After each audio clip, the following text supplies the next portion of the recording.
Inside the ManCave with Johnny Compian. Oh, yeah. Hey, put your finger in my fun hole. It's beautiful. Graphic language will be used throughout this show. We are enjoying lots of sex, drugs, and rock and roll. Now we ready to roll. Inside the ManCave with Johnny Compian. Game over, bitches. Welcome to hell. Prepare for your first beating.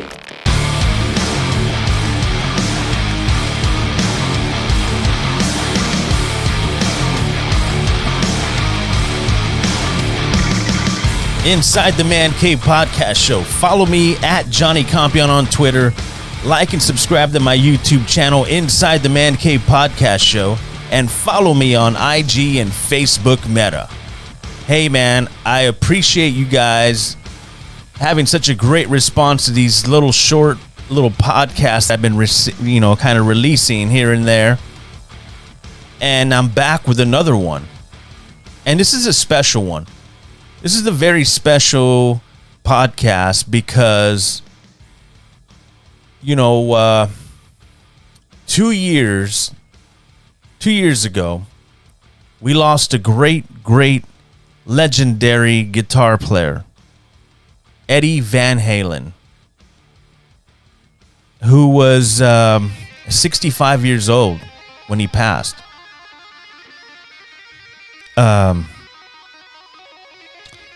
It was October 6, 2020.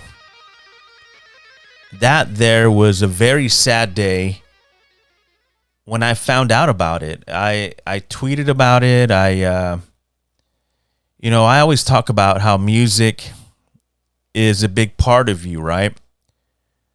To me, music has always been something that I kind of gravitate to in times when you have questions or you're going through something, a rough patch in your life, or you're just like reminiscing on just good vibes, or just enjoying music to relax and to kick back and kind of take you back, right? And that's what music does for me personally. That's why I love music, and anytime I get a chance to listen to something new, I'm all about it. And I'll share it too. If there's something really good that I say, hey, you know what, I want to share this and I want other people to hear it, I'll share it on this podcast. Because I listen to a lot of different music, all genres, and I get into everything. So sometimes I surprise myself because I'll listen to something. I'm like, man, I've been hearing this name. And so you search it and you go and listen. And you listen to a few tunes and you kind of go through the album or the stream or whatever you have. And you're like, man, I really like this. And there's always one or two songs that you gravitate to. And you can always go back to those. And that's what I do with music. I'll download a couple things and then I'll run into it like a month later and I'm like, whoa, I forgot about this. And that's what I love about it. You can listen to all kinds of music. But at a young age, growing up, listening to rock music, I remember the first thing that I gravitated towards was the guitar. The guitar was something that you would see on TV, on MTV, or on music videos. And I was always fascinated by guitar. And when I saw Eddie Van Halen play with Van Halen on a video, I think one of the first videos I saw was Hear About It Later on MTV. And I was like, whoa, it was on a Saturday night, sitting home watching MTV. And this video comes on. I'm like, wow, this Eddie Van Halen, he just stood out in that band. And his brother, Alex Van Halen, complimented the music as well. and Michael Anthony, and yes, David Lee Roth. But the main part of Van Halen was Eddie Van Halen.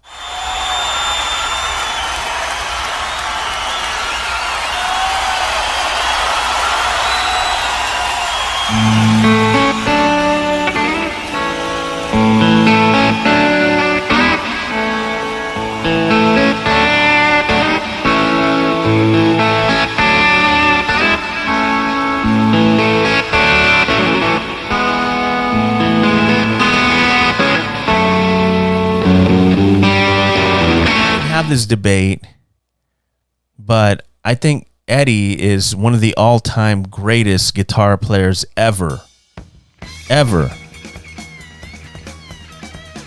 There were so many documentaries that came out about him and working in 5150 studios, and you see him work and how he does his magic, how he creates. It's so cool to see that because he was a private person, and he was very quiet, is what you saw. That's one guy, one rock star that I would give up every other rock star that I really wanted to meet Eddie Van Halen. If I would have had a chance, that would have been great. But Van Halen, for sure, is one of my favorites. And it's because of Eddie Van Halen. And today, I want to celebrate Eddie Van Halen. I miss him. I remember the day he passed. I went outside. I had one of my little Marshall speakers.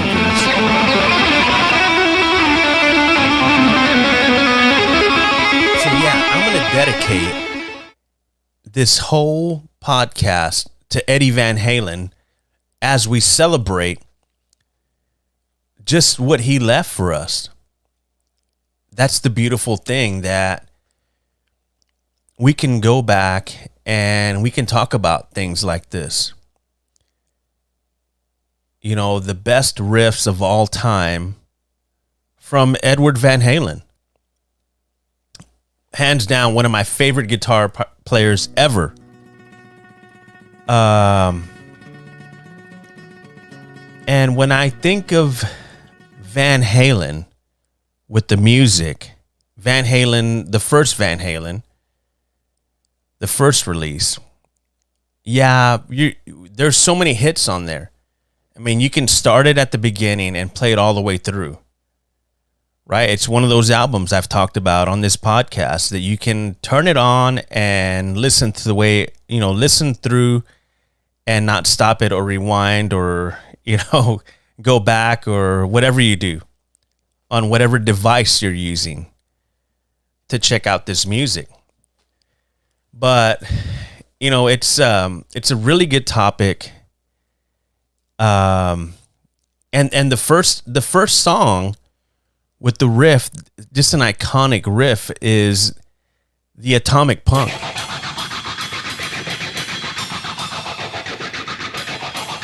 Yeah, you're going to say, what about Eruption? Oh, I'm not leaving that out. How could you? That's iconic. From the first Van Halen. Eruption, like, how could you? There's no way. And there's so many others. There's so many other tunes on this album. How could you leave it out, right?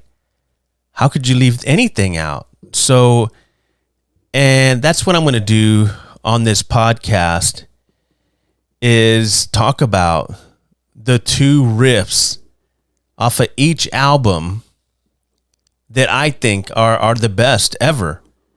But that's my opinion. Slow down. I'm sure you're attacking me already as we speak, because you're saying, what about, You Really Got Me, or Running with the Devil? Yeah, I get it. I get all that.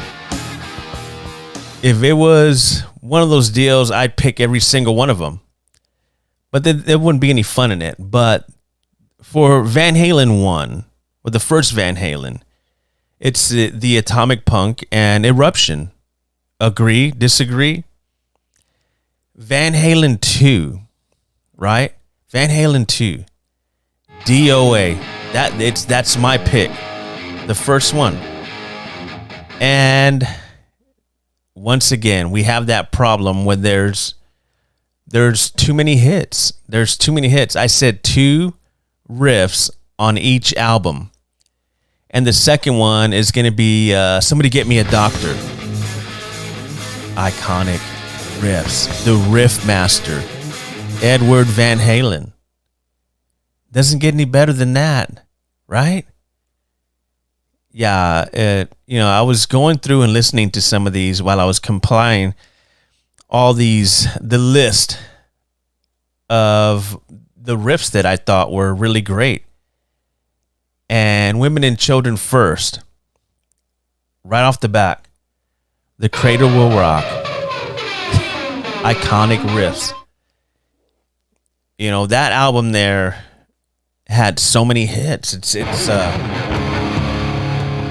you're going to be like, you're saying the same thing. Yes, because it's true. Everything that you pop on from Van Halen, it's something that I know I listened to multiple times.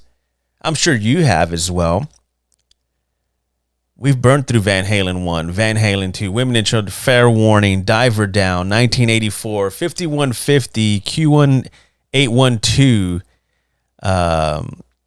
on and on. Legendary music that was left behind to us to do these kind of things and to enjoy it. So Eddie Van Halen was, like I talked about earlier, he was very private. And, he did a lot of stuff out of 5150 Studios. And he had all this reel-to-reel, all these tapes, all these recordings, so many things.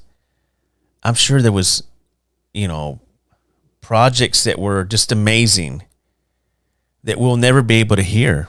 I mean, if you thought Everybody Wants Some, it's great. There's probably something in there that's 10 times better than that. That he was like, I don't think, no, move on. Hide those guitar parts. I don't like the way this happened. Or, I mean, can you imagine? Can you imagine that? Can you imagine going through, I know I'm an audio guy. I mean, give me 2 days. I'll take a day. And let me go through some of those reel-to-reels. But it's some dream job for somebody to sit in a room and spend the next year and a half listening to your music. I mean, there's so much stuff there. One day I just grabbed the ladder and went up there and put it on, and it was Right Now. And it was labeled 1983. Just give me an opportunity to just be able to listen to some of that raw Eddie Van Halen work that he did that he's never showcased, that he had there. I don't know if they ever talked about maybe, Wolfgang. I don't know, because that guy, man, he's such a great musician. He's one of those guys who, that I've seen, my opinion, that, he's going to respond and he's going to try to protect his shield and his father's shield. I get it. But he was taking some flack there. And I felt bad for the kid, because you just can't respond to the trolls, man. You cannot respond to the trolls, or it's just like a never-ending thing. It's just going to keep coming at you. They're going to keep regurgitating the same crap. But, I wish that he would compile some stuff and say, hey, I'm going to put out a box set and some of the unreleased stuff that my father did. That would be great. I'm sure Alex Van Halen would like something like that. And Michael Anthony and David Lee Roth. I bet you if you put something out from each album, I'm sure you can go down the line and have so many things that were unreleased, unproduced, things that we would be like just mesmerized by, that we'll never get a chance. There's stuff sitting in there. I'm sure Wolfgang's gone through some of it. But, man, I would kill to have some time in the 5150 to look around and kind of see what Eddie left behind. So all this stuff is waiting to be archived by somebody. Yeah, and the only person that can do that is me. Because nobody knows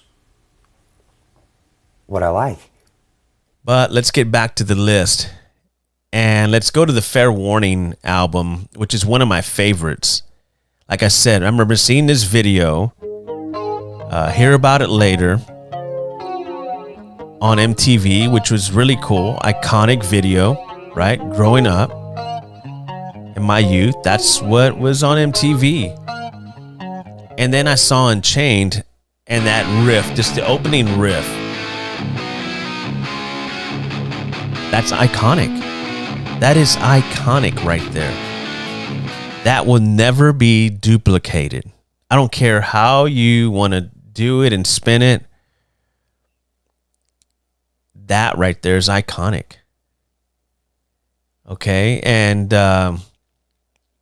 you also got a Diver Down that came after that. You know, where have all the good times gone? I mean, just that opening riff, right? And once again, that problem. So many hits. So many hits to pick from on Diver Down. They just sounded just great. That band, man. I'm glad I got to see Van Halen in the heyday. There's no concerts like that anymore. You know, those were the good times. Yeah, just like they said, where have all the good times gone? Tweet at me at Johnny Compian and give me your list. I know there's a lot of Van Halen freaks out there, right? And let's move on to 1984. I'm gonna go a little obscure here because you hear that album, you go, oh, Jump, nope. I'm going Drop Dead Legs. That the riffs on that are just there's something else. It's magic. So catchy. It's pure Eddie. It just never lost anything.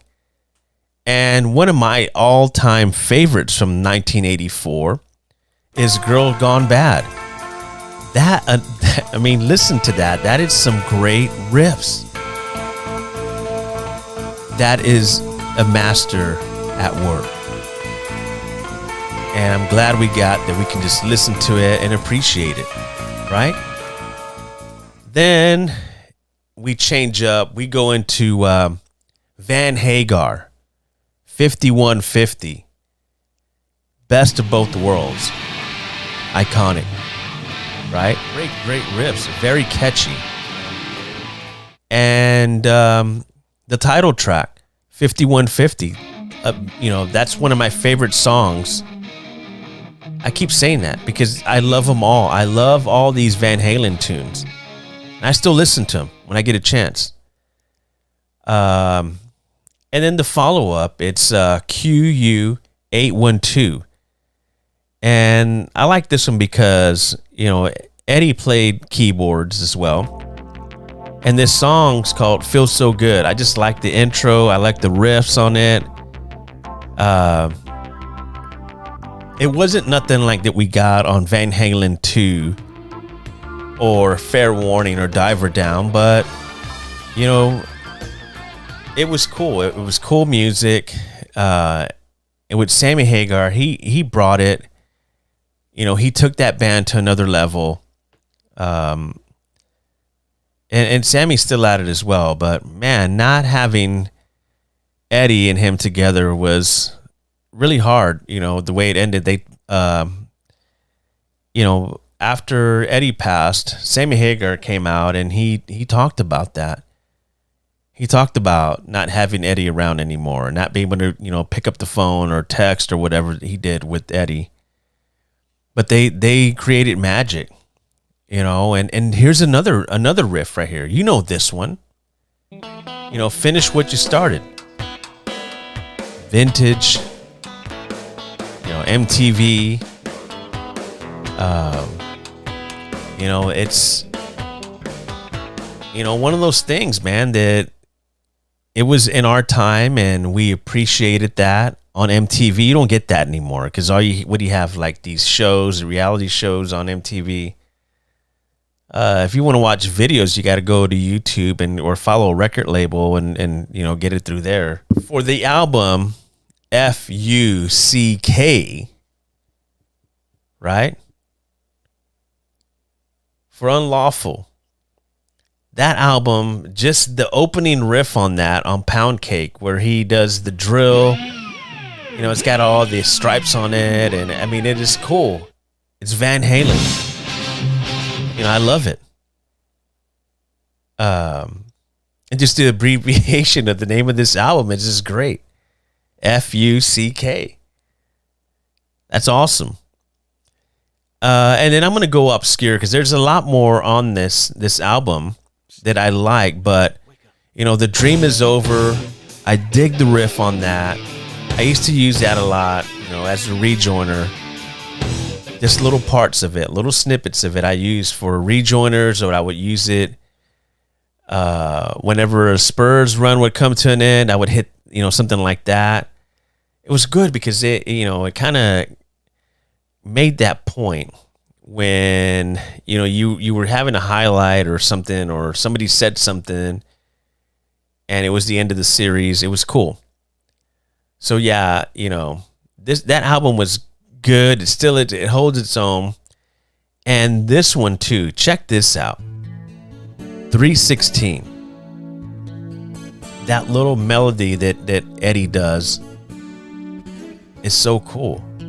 This video is like just amazing. It's great. And then Top of the World.